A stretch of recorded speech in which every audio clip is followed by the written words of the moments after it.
আবার নতুন কোচ এলেন মোহনবাগানে। সন্তোষ কাশ্যপের হাতে দায়িত্ব তুলে দিলেন কর্তারা। শুক্রবার ক্লাবে বরণ করা হলো তাকে। ঘোষণা হলো কোচিং স্টাফের নামও। সন্তোষ কাশ্যপের সহকারী থাকবেন বার্নার্ড, গোলরক্ষক কোচ হেমন্ত টোরা, physio Jonathan Corner, physical trainer পরে ঠিক হবে। 11 জুলাই থেকে অনুশীলন শুরু। 15 থেকে 28 তারিখ দুর্গাপুরে আবাসিক শিবিরের ভাবনা। শনিবারই দুর্গাপুর যাচ্ছেন সন্তোষ। এদিন ক্লাব, মাঠ, ড্রেসিং রুম ঘুরে দেখলেন তিনি। সাংবাদিকদের মুখোমুখি হয়ে উঠে এলো কিছু প্রশ্ন।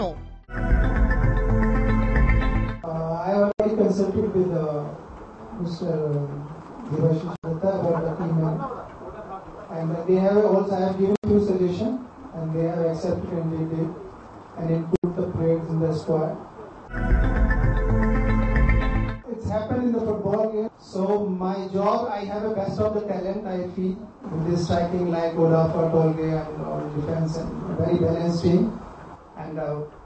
I put my best effort, and I expect my players to put best effort.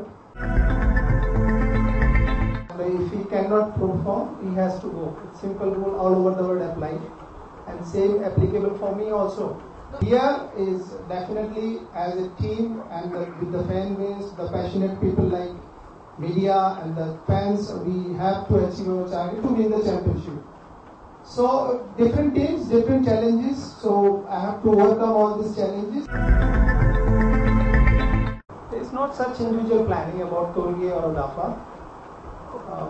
It's a team game, and they are the main. I feel main players of the team. So I'll treat them equally well.